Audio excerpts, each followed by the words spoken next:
Budget.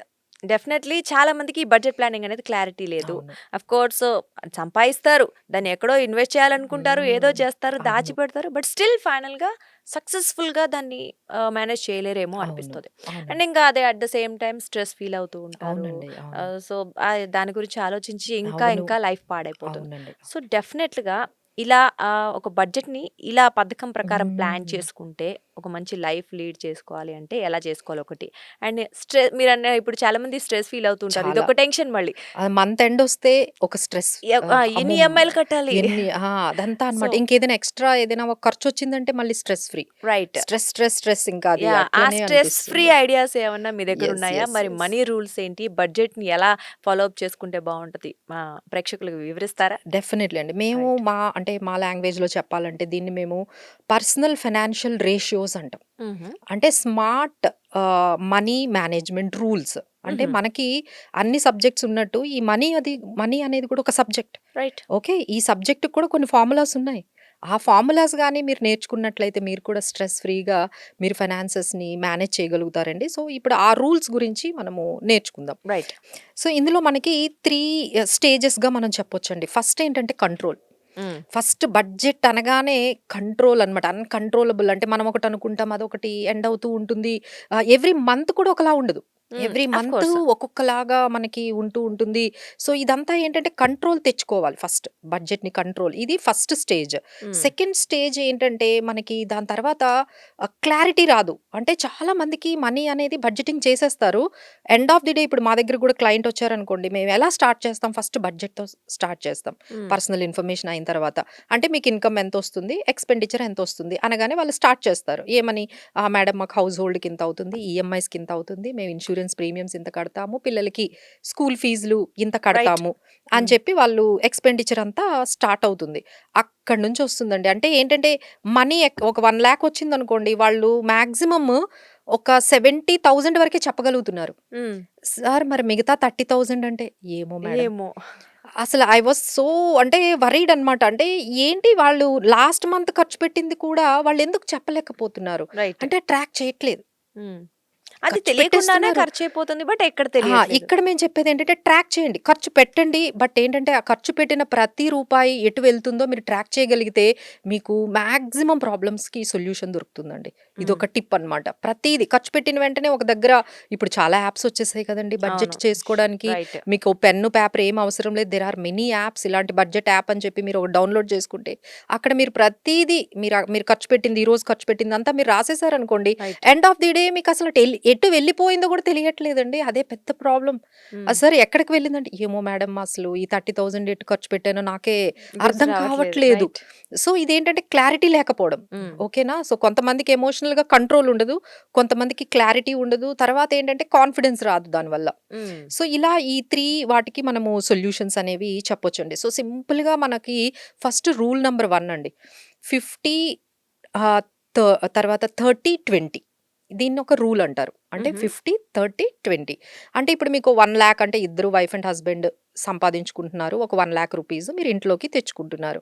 దాంటిలో మీ expenses 50% ఉండాలి. ఓహ్! 50 ఉండాలి. 50 ఉండాలి. ఆ! 50,000లోనే ఆ! మీరు కంప్లీట్ చేసుకోవాలి. That is how you need to start. హ్మ్. అది ఒక అచీవ్‌మెంట్ అన్నమాట. ఓకే. మీదేదన్నా ఇన్‌కమ్ అవ్వనియండి. హ్మ్. దాన్ని 50 అంటే మినిమమ్ నీడ్స్ అన్నీ కూడా మీకు ఆ 50%లో అయిపోవాలి. రెంట్ గానీ, హౌస్ హోల్డ్ ఎక్స్‌పెన్సెస్ గానీ, ఇవన్నీ కూడా మీ రెగ్యులర్ హ్మ్. ఎక్స్‌పెన్సెస్ ఏవైతే ఉన్నాయో రెగ్యులర్ ఎక్స్‌పెన్సెస్ అన్నీ 50%లోని మీరు కంప్లీట్ చేసుకోవాలి. నెక్స్ట్ ఇంకొక 30% ఏదైతే ఉందో అది మీకు డిస్క్రిషనరీ ఎక్స్‌పెన్సెస్. హ్మ్. ఎందుకంటే మీకింకా ఎక్స్‌ట్రా ఖర్చులుంటాయి గదా! రైట్. లైఫ్ స్టైల్ ఎక్స్‌పెన్సెస్ అంటాం గదా! So, okay. మేడం అబ్బా! ఏమీ ఎంజాయ్ చేయకుండా ఏంటి మేడం ఇట్లా? అది కూడా కరెక్టే గదండీ! మనం ఇంత కష్టపడుతున్నాం అంటే కొంచెం రైట్. ఎంజాయ్ చేయాలి ఆబ్వియస్‌లీ గదా! చెయ్యాలి. కొంచెమైనా మనం దాన్ని బెటర్‌గా ఫీల్ అవ్వాలి గదా! సో, హ్మ్. Definitely yes. దానికి కూడా మేము కొంచెం రూమ్ పెట్టాం గదా! ఈ ఓకే. 30%లో మీరొక కార్ కొనుక్కున్నారంటే దాంట్లో ఈఎంఐ ఓ 15,000 కట్టేసుకోవచ్చు. అయిపోయిందా? హ్మ్. ఇప్పుడు 1,00,000లో 50,000 అయిపోయింది. ఇంకో 30,000 గురించి మనం మాట్లాడుకుంటున్నాం. ఈ 30,000 ఏమని చెప్తున్నాను? ఇందులో మీకు వాంట్స్, హ్మ్. నీడ్సే కాదు వాంట్స్ ఉంటాయి. Wants right. కోరికలు. చిన్న చిన్న కోరికలు. కోరికలుంటాయి కదండీ! ఇప్పుడు రైట్. మొబైల్ ఉంది. దాన్ని కొనుక్కోవాలనుకుంటున్నారు. దానికో ఈఎంఐ ఉంది. కార్ కొనుక్కున్నారు. దానికో 15,000 ఈఎంఐ ఉంది. లేదు వెకేషన్‌కెళ్లారు. లేదు మీరు షాపింగ్ ఏదో చేశారు. అదంతా కూడా 30%లో కంప్లీట్ అయిపోవాలి. Okay. It should not go beyond that. Okay, right. అవన్నీ కూడా మీరు అందులో కంప్లీట్ చేసుకోండి. మిగతా 20% సేవింగ్స్ చేయాలి.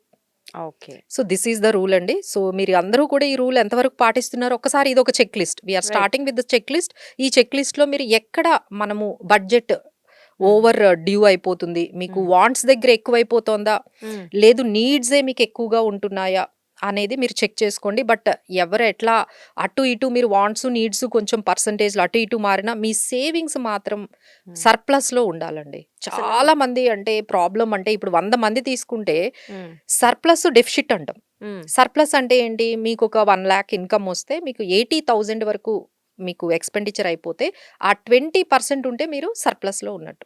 ఓకే. అంటే ఇప్పుడు మీరు చెప్పిన రూల్స్ ప్రకారం చూస్తే ఇప్పుడు వచ్చే ఆ 1 లాఖ్‌లో చాలా మంది 80% ఆఫ్ ద అమౌంట్ ఈఎంఐలు మీరన్నట్లు అవును, అంటే 20% కూడా మిగులుతుందని నేను చెప్పట్లేదు. అవును, బట్ ఆల్మోస్ట్ చాలా అమౌంట్ అయిపోతుందండి. అదే వెళ్ళిపోతుంది. అంటున్నాను, ఎక్కువ మంది మనం 100 మంది తీసుకుంటే ఇప్పుడు మనం చెప్పిన రూల్లో ఫిట్ అయిన వాళ్ళు మేబీ 10% ఉండొచ్చు. Okay. 90% people end of the day, end of the month వచ్చేటప్పుడు డెఫిసిట్ లోనే ఉంటారు. అంటే రైట్. వాళ్ళ ఇన్కమ్ 1 lakh అయితే వాళ్ళ ఎక్స్పెండిచర్ 1,30,000. రైట్. వీళ్ళే ఎక్కువ ఉన్నారు మనకి. సో అవును. బట్ వాళ్ళందరూ ఏంటంటే try to come in to this kind of rule.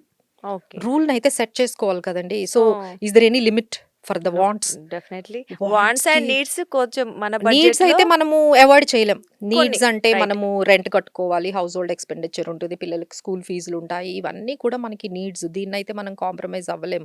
But wants అయితే మనం కాంప్రమైజ్ రైట్. We can. చేసుకొని లిమిట్ పెట్టుకున్నారనుకోండి. 20% మేడం దీనివల్ల మా వల్ల కావట్లేదు, ఎంత ట్రై చేస్తున్నా ఎండ్ ఆఫ్ ది మంత్ వచ్చేటప్పటికి సేవింగ్స్ చేద్దాం అనుకుంటున్నాం కానీ చేయలేకపోతున్నాం అన్న వాళ్ళకి ఇంకొక టిప్ అండి.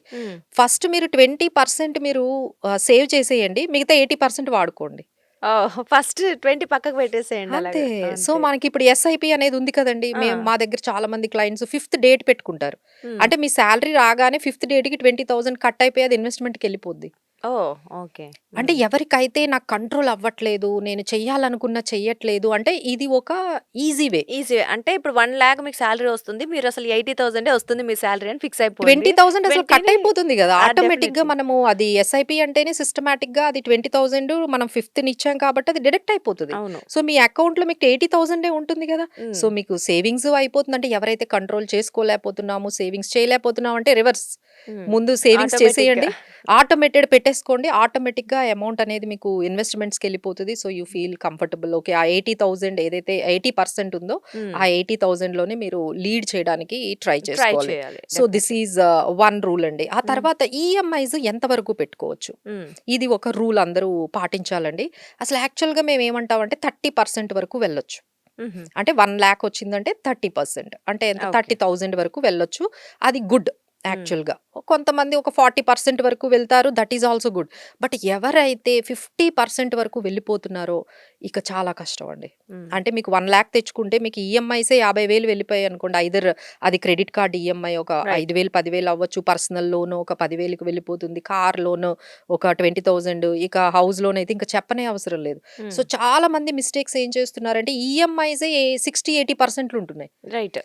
సో హ్మ్. మీకు అసలు డబ్బులు ఎక్కడ సరిపోతాయండి? వచ్చిన మనీ అంతా ఈఎంఐలకెళ్ళిపోతే మీకు 40,000 చేతిలో ఎక్స్‌పెన్సెస్ ఉంటాయి ఉంటే గదా! ఎక్స్‌పెండిచర్ అది తగ్గించలేం కదండీ. అది మినిమమ్ కదా. సో మినిమమ్ నీడ్స్ అవి. దానివల్ల ఏం హ్మ్. చేస్తున్నారు వాళ్ళు, లోన్స్ తీసేసుకుంటున్నారు. హ్మ్. సో ఈఎంఐస్‌నే మీరు కంట్రోల్ చేసేసారనుకోండి. So you will have sufficient space hmm. At least to lead the normal life. So దీనికి హ్మ్. మనం ఫస్ట్ రూల్ ఏం చెప్పాం, 40% హ్మ్. వరకు మాత్రమే ఈఎంఐస్ ఉండండి. ఎవరికైతే ఈ 40% కన్నా ఈఎంఐస్ ఎక్కువైపోయాయో వాళ్ళందరూ చెక్ చేసుకొని తగ్గించుకోవడానికి ట్రై చేయండి. హ్మ్. ఒక ఈఎంఐ అవ్వగానే ఇంకోటి స్టార్ట్ రైట్. చేస్తారండి. 1, 2 అయితే పర్లేదు గానీ ఒకటే అట్ ద సేమ్ టైమ్‌లో అవును. మనం 3, 4 ఈఎంఐస్ కట్టడం ఇట్స్ ఈఎంఐస్ ఇంపాసిబుల్. చాలా అండి. అంటే ఇంకా హ్మ్. ఒకటి తీరుతుందో లేదో ఇంకోటి స్టార్ట్ చేస్తారు. కొంచెం ఆహ్, గ్యాప్ ఆ! ఇవ్వాలి. సో దీనివల్ల ఏంటంటే ఒకటి అయిపోగానే కొంచెం కంట్రోల్ చేసుకోవాలండి. ఈఎంఐస్ రూల్ అయితే అందరూ కూడా హ్మ్. మీరు పాటిస్తే బావుంటుంది. సాక్షి టీవీ ప్రసారాలను నిలిపివేయటం చట్టరీత్యా నేరం. సాక్షి టీవీ ప్రసారాల కోసం మీ స్థానిక కేబుల్ ఆపరేటర్ను వెంటనే సంప్రదించండి. డిటిహెచ్లో ఇంటర్నెట్లో కూడా సాక్షి టీవీ ప్రసారాలను వీక్షించవచ్చు.